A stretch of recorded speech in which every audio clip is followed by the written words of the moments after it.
Welcome to sociology classes. मैं हूं आपका दोस्त शिबू। आज हमारा डिस्कशन का टॉपिक है रिलीजियस पॉलिटिक्स। रिलीजियस पॉलिटिक्स यानी कि रिलीजियन के साथ पॉलिटिक्स का किस तरीके से इंटर रिलेशन हम देखते हैं।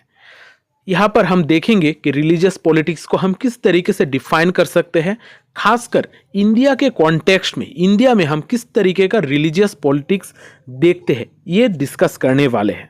और अलग अलग स्टेजेस में यानी कि अलग अलग फेजेस में इंडिया का किस तरीके से रिलीजियन के साथ पॉलिटिक्स का रिलेशन रहा है, ये भी आज के क्लास में हम डिटेल में देखने वाले हैं। और साथ साथ आखिर में देखेंगे कि हिंदू रिवाइवलिज्म का कॉन्सेप्ट यानी कि हिंदुइज्म को किस तरीके से रिवाइव करने की कोशिश की गई है इंडिया में। इंडिया में हिंदुइज्म जो रिलीजियन है ये मेजॉरिटी में है, इस वजह से बहुत सारे लोग पॉलिटिकल फायदे के लिए हिंदुइज्म को रिवाइव करने की कोशिश कर रहे हैं और आगे भी करते रहेंगे। ये सारे चीज़ें आज के क्लास में हम डिटेल में डिस्कस करने वाले हैं। अगर आप मेरे क्लासेस में नए हैं तो चैनल को सब्सक्राइब कर लेना, और इस चैनल पे आपको बहुत सारे प्लेलिस्ट मिलेंगे। आप लोग प्लेलिस्ट से इजीली चीज़ें ढूंढकर आसानी से स्टडी कर सकते हो। तो चलिए आज का ये क्लास हम शुरू करते हैं। हम पहले देखते हैं रिलीजियस पॉलिटिक्स बेसिकली होता क्या है।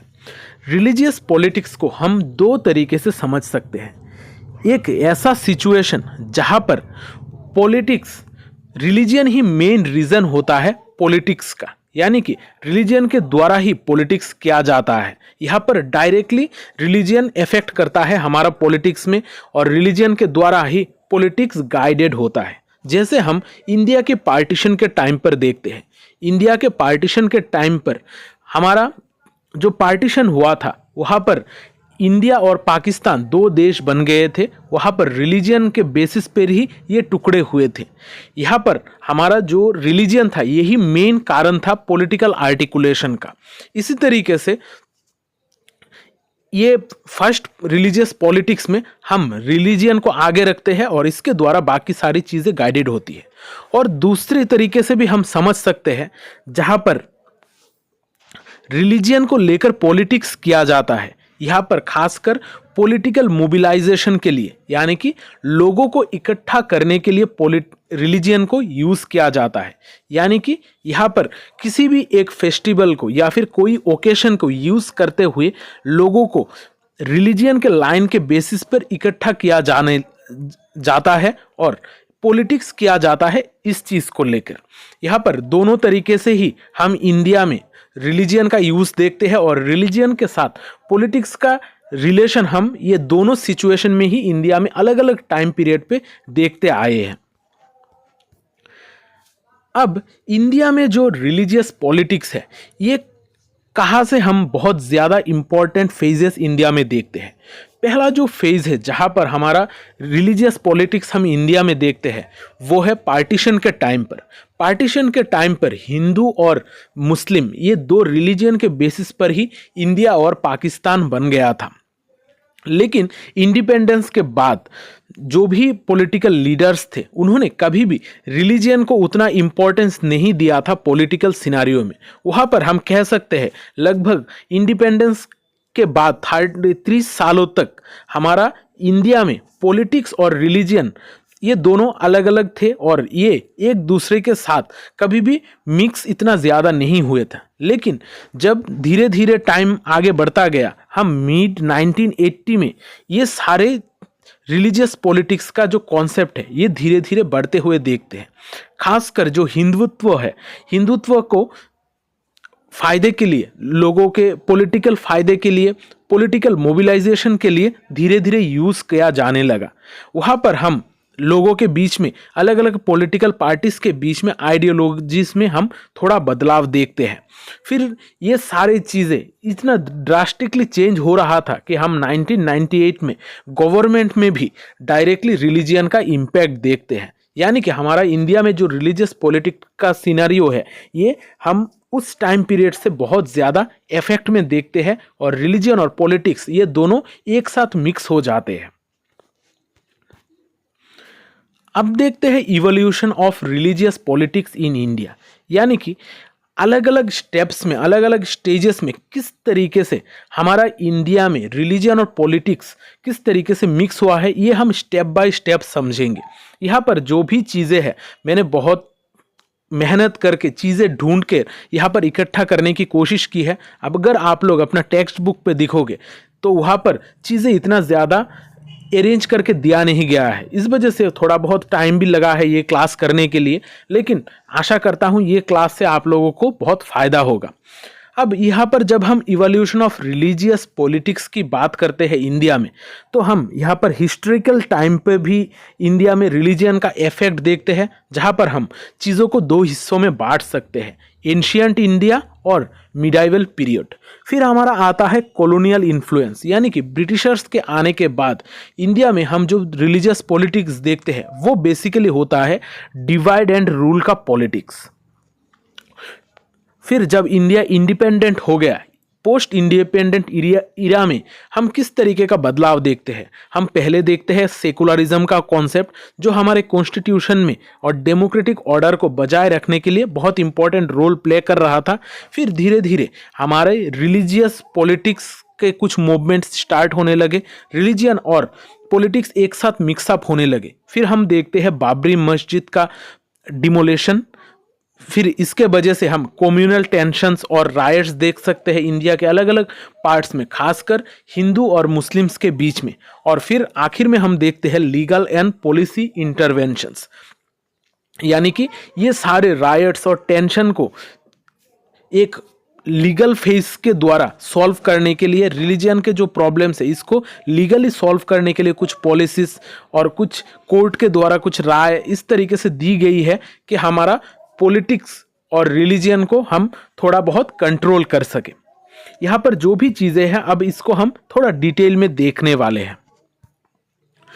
हम अगर हिस्टोरिकल कॉन्टेक्स्ट की बात करें इंडिया में पॉलिटिक्स और रिलीजन की, वहाँ पर एंशियंट टाइम यानी कि जो सबसे पुराना टाइम है, वहाँ पर इंडिया में बेसिकली एक ही रिलीजियन था, जो था हिंदुइज्म, वो था वैदिक एरा। वहाँ पर जो भी रिलीजियस फिलोसॉफीज और प्रैक्टिसेस थी वो एक दूसरे के साथ मिक्सअप नहीं हो रही थी। वहाँ पर लोगों का बिलीफ सिस्टम, लोगों का जो रिलीजियस फाउंडेशन था वो एक अलग लेवल पे था। वहाँ पर सिंपली एक ही रिलीजियन ज़्यादा डोमिनेट कर रहा था वैदिक टाइम पे। फिर हमारा धीरे धीरे आता है मिडाइवल टाइम। मिडाइवल टाइम में हम देखते हैं कि बाहर से जो लोग हैं वो इंडिया को रूल करने के लिए आ रहे थे, जैसे मुगल सुल्तान, ये सारे लोग इंडिया में आते हैं। फिर इंडिया में इस्लाम का इंट्रोडक्शन होता है, यानी कि इस्लाम जो रिलीजियन है उनके साथ इंडिया में आता है और धीरे धीरे इंडिया में फैलने लगता है। और ये इंडिया के कल्चर और रिलीजियन को थोड़ा ब्लेंड करता है, थोड़ा बहुत इंडिया के सिस्टम को इम्पैक्ट करता है। और इसके वजह से इंडिया में बहुत सारे कॉन्फ्लिक्ट्स, रायट्स हम देख सकते हैं। ये जो रूलर्स थे मुगल सुल्तान्स, ये सारे अपने अपने हिसाब से इंडिया को एक्सप्लॉइट करने की कोशिश कर रहे थे और इंडिया का जो भी रिसोर्सेस है इनको लेने की कोशिश कर रहे थे। फिर हम देखते हैं कॉलोनियल इन्फ्लुएंस, यानी कि फिर हमारा ये सारे लोगों के बाद आते हैं ब्रिटिशर्स, जो इंडिया को लगभग 200 सालों तक रूल करते हैं। अब उन्होंने रिलीजियन को किस तरीके से इम्पैक्ट किया था, उन्होंने एक पॉलिसी बनाई थी, जो पॉलिसी था डिवाइड एंड रूल की पॉलिसी, यानी कि लोगों को रिलीजियन लाइन के बेसिस पर अलग कर देना, खासकर हिंदू और मुस्लिम इन दोनों को डिवाइड कर देना और इंडिया को ज़्यादा दिनों तक रूल करना। इस डिवाइड एंड पॉलिसी की वजह से ही हम शायद इंडिया में जो पार्टीशन का माहौल है, इंडिया का जो पार्टीशन हुआ है, इंडिया और पाकिस्तान ये दो हिस्सों में, ये पार्टीशन बेसिकली हम डिवाइड एंड रूल के वजह से ही देखते हैं। इसके साथ भी बहुत सारी चीज़ें अफेक्टेड है, लेकिन मेन कारण है डिवाइड एंड रूल पॉलिसी। फिर जब इंडिया इंडिपेंडेंट हो गया, इंडिया इंडिपेंडेंट होने के बाद इंडिया कोशिश कर रहा था कि इंडिया में इतना ज़्यादा कल्चरल डाइवर्सिटी है, इन सारे डाइवर्सिटीज़ को इकट्ठा करने के लिए, इन सारे डाइवर्सिटीज़ में कोई दिक्कत ना आए, इस वजह से इंडिया ने सैलेड बाउल का कॉन्सेप्ट एडॉप्ट किया था और साथ साथ इंडिया ने डेमोक्रेसी अपनाई थी, ताकि लोगों के बीच में तनाव का सिचुएशन ना हो।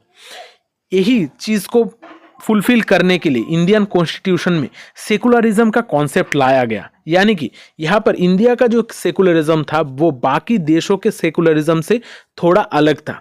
बाकी देशों के सेकुलरिज्म में हम देखते हैं कि रिलीजियन को पूरी तरीके से अलग रखा जाता है, यानी कि रिलीजियन, किसी भी रिलीजियन को कोई जगह नहीं दी जाती है वहाँ पर। लेकिन इंडिया के केस में थोड़ा अलग था। इंडिया हर रिलीजियन को इक्वल इंपॉर्टेंस देने लगा।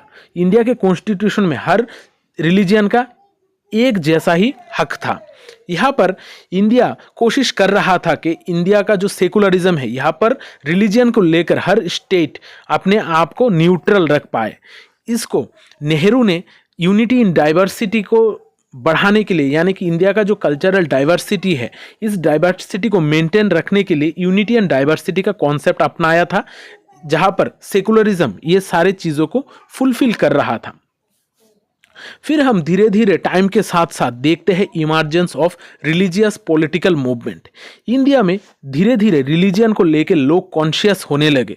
खासकर जो हिंदू के रिलेटेड जो फाउंडेशंस थे, जो मूवमेंट्स थे, वो धीरे धीरे होने लगे। यहाँ पर हम इमर्जेंस देखते हैं राष्ट्रीय स्वयं सेवक संघ यानी कि आरएसएस का, और भारतीय जनता पार्टी जो हिंदुत्व को एडवोकेट करती थी और हिंदुत्व को ही प्रोमोट करती थी। यानी कि यहाँ पर रिलीजियन को पॉलिटिक्स के साथ मिक्सअप किया जा रहा था और रिलीजियन के बेसिस पर एजेंडा, पॉलिटिकल पार्टीज का एजेंडा सेट हो रहा था। फिर इसी फेज में हम धीरे धीरे 1992 में जब आते हैं तो वहां पर देखते हैं बाबरी मस्जिद डिमोलेशन, यानी कि बाबरी मस्जिद को तोड़ देना। यहाँ पर से इंडिया में एक अलग फेज का स्टार्टिंग होता है, जहाँ पर रिलीजियन के बेसिस पे लोगों के बीच में कॉन्फ्लिक्ट बहुत ज़्यादा बढ़ जाती है। जहाँ जहाँ पर इंडिया में हिंदू और मुस्लिम्स एक साथ रह रहे थे, उनके बीच में बहुत एक प्रॉब्लमेटिक सिचुएशन होने लगा और एक तनाव का माहौल, बहुत जगहों पर कम्युनल वायलेंसेस होने लगे, राइट्स होने लगे थे। ये सिर्फ इंडिया में नहीं, इंडिया के जो आसपास के इलाके थे, कंट्रीज थे, जैसे पाकिस्तान, बांग्लादेश, जहाँ पर हिंदू और मुस्लिम्स एक साथ रह रहे थे, उनके बीच में भी बहुत ज़्यादा इस बाबरी मस्जिद का इफेक्ट पड़ने लगा। यहाँ पर हम कम्युनल टेंशन्स देख सकते हैं इसके रिलेटेड, फिर रायट्स भी देख सकते हैं, जहाँ पर रिलीजियन लाइन के ऊपर रिलीजियन को बेस बना के एक पॉलिटिकल पार्टी अपना एजेंडा को फुलफिल करने की कोशिश कर रही थी। यहाँ पर हर कोई, सिर्फ ऐसा नहीं है कि हिंदूज ही अपने पॉलिटिकल लाइन पर पार्टीज को सपोर्ट कर रही थी या फिर पॉलिटिकल के साइड एक पॉलिटिक्स बना रही थी, उसके साथ साथ जो मुस्लिम्स थे वो भी अपना पॉलिटिकल पार्टीज बना रहे थे। अलग अलग पॉलिटिकल पार्टीज, मुस्लिम के जो लोग हैं उनको मोबिलाइज करने के लिए अलग अलग एजेंडास बना रहे थे। इस तरीके से हमारा इंडिया में पॉलिटिक्स में रिलीजियन का इम्पैक्ट बहुत ज़्यादा पड़ने लगा। फिर इसी प्रॉब्लम्स को सॉल्व करने के लिए हमें कुछ पॉलिसीज बनानी पड़ी और साथ साथ सुप्रीम कोर्ट को भी इंटरफेयर करना पड़ा। यहाँ पर हम देखते हैं रिलीजियस टेंशन के वजह से कुछ लीगल एंड पॉलिसी फ्रेमवर्क बनाना पड़ा, जहाँ पर कुछ कानून बनाए गए और कुछ कोर्ट्स ने कुछ जजमेंट दी थी। खासकर जो अयोध्या वर्डिक्ट, यानी कि जो अयोध्या में राम मंदिर को लेकर प्रॉब्लम थी, जहाँ पर बाबरी मस्जिद था, वहाँ पर किस तरीके का चीज़ें होंगी उसको लेकर एक सुनाई दी गई थी। और साथ साथ यहाँ पर बहुत सारे लॉस की भी हम आना देखते हैं। अब यहाँ पर तो हमने अब तक evolution of political religious politics in India के बारे में देखा है। अब यहाँ पर हमारा लिए एक और कॉन्सेप्ट है जो हमें जानना बहुत ज़्यादा ज़रूरी है, वो है हिंदू रिवाइवलिज्म। यानी कि हिंदू को रिवाइव करने के लिए क्या क्या स्टेप्स लिए गए थे, कौन से वो एरियाज है जहाँ पर हम ये चीज़ देखते हैं। हिंदू रिवाइवलिज्म यानी कि हिंदुत्व को फिर से रिवाइव करना, पुनरुज्जीवित करना इस चीज़ को। लेकिन इंडिया में हर जगह जहाँ पर भी हमने रिवाइवलिज्म का केसेस देखे हैं, वहाँ पर चीज़ें कॉमन इतना ज़्यादा नहीं थी। हर जगह पर पर्सन टू पर्सन चीज़ें वेरी कर रही थी। वहाँ पर रीजन टू रीजन चीज़ों को हम अलग देख रहे थे। यहाँ पर खासकर इंडिया में बहुत सारे रीजन पे हम ये रिवाइवलिज्म का कॉन्सेप्ट देख रहे थे, जहाँ पर हिंदुत्व को रिवाइव करने की कोशिश की जा रही थी। लेकिन 3 ऐसे जगह है, 3 ऐसे रीजन हैं जहाँ पर बहुत लॉन्ग टर्म इम्पैक्ट पड़ा था इस रिवाइवलिज्म का। वो था बंगाल, महाराष्ट्र और नॉर्दर्न इंडिया। अब ये तीनों में जो भी चीज़ें इंपॉर्टेंट, जो घटनाएं घटी है, उसको हम थोड़ा देखेंगे। पहले देखते हैं हिंदू रिवाइवलिज्म इन बंगाल। बंगाल यानी कि जो हमारा वेस्ट बंगाल है, वहाँ पर हिंदू रिवाइवलिज्म का इम्पैक्ट बहुत ज़्यादा पड़ा। वहाँ पर हिंदू मुस्लिम दोनों धर्म के लोग बहुत ज़्यादा है। वहाँ पर हम 19th और 20th सेंचुरी में कुछ सोशियो रिलीजियस रिफॉर्म और कुछ नेशनलिस्ट मूवमेंट भी देखते हैं, खासकर हिंदुइज्म को लेकर। यहाँ पर हिंदू रेनेसां को लीड करने वाले जो लोग थे वो थे राजा राम मोहन राय, स्वामी विवेकानंद और बंकिम चंद्र चट्टोपाध्याय। ये जो सारे लोग थे, इन्होंने हिंदुत्व को थोड़ा आगे बढ़ाने के लिए और साथ साथ हिंदूज के जो कल्चरल प्रैक्टिस है, उसका जो प्राइड है, इसको बचाने के लिए बहुत ज़्यादा योगदान दिया था। यानी कि हिंदुत्व को थोड़ा और स्टेप आगे ले जाना और लोगों तक और बेहतर तरीके से पहुंचाने के लिए इन्होंने काम किया था। फिर हम देखते हैं हिंदू रिवाइवलिज्म इन महाराष्ट्र। महाराष्ट्र में भी हिंदूज को रिवाइव करने की बहुत ज़्यादा कोशिश की जा रही थी। यहाँ पर जो सोशल रिफॉर्मर्स थे, ज्योतिराव फुले और बाल गंगाधर तिलक, इन्होंने हिंदू जो रिलीजन है, इसको रिवाइव करने की कोशिश की थी। फुले ने चैलेंज किया था कास्ट हायरार्की और उन्होंने कुछ सोशल रिफॉर्म को इनिशिएट किया था। यानी कि हमारा जो कास्ट में जो भी दिक्कत है, इन सारे को उन्होंने कुछ रिफॉर्म लाने की कोशिश की थी। और तिलक को हम देखते हैं, उन्होंने नेशनल सेंटिमेंट्स को लेकर बहुत ज़्यादा काम किया था। यहाँ पर बाल गंगाधर तिलक ने गणपति फेस्टिवल को यूज़ किया था लोगों को इकट्ठा करने के लिए और खासकर हिंदूज को इकट्ठा करने के लिए। यहाँ पर फिर हम देखते हैं Hindu revivalism in northern India. Northern India में भी हिंदू रिवाइवलिज्म का इम्पैक्ट बहुत ज़्यादा था, क्योंकि नॉर्थ का जो साइड था, वहाँ पर हम देखते हैं कि ज़्यादातर जो मुस्लिम एरियाज थे वो धीरे धीरे बढ़ने लगे थे। उसके वजह से वहाँ पर जो भी लोग थे, जो भी रिफॉर्मर्स थे, उनको लगने लगा कि नहीं, यहाँ पर हिंदुत्व को पुनर्जीवित करना पड़ेगा, यहाँ पर लोगों के बीच में हिंदूज को लेकर कुछ कॉन्शियसनेस बढ़ाना पड़ेगा। इसके रिलेटेड वहाँ पर हिंदू सभा का गठन किया गया था और ये हिंदू के इंटरेस्ट के लिए काम कर रहा था, जो वहाँ पर कम्युनिटी डेवलपमेंट का काम करेगा, लोगों को हिंदू का जो भी सिस्टम है, तौर तरीके है, उसको और बेहतर तरीके से समझा पाएगा और लोगों को हिंदूज में कन्वर्ट करने का काम भी ये करता था। साथ साथ और एक संगठन था जो था आर्य समाज, जो सोशल रिफॉर्म का काम करता था। खासकर हमारा वेदास में, पुराना वेदास में जो भी चीज़ें लिखी थी, यानी कि जो भी वैदिक प्रिंसिपल्स थी, उन सारी चीज़ों को वो लोग आगे लाने की कोशिश कर रहे थे।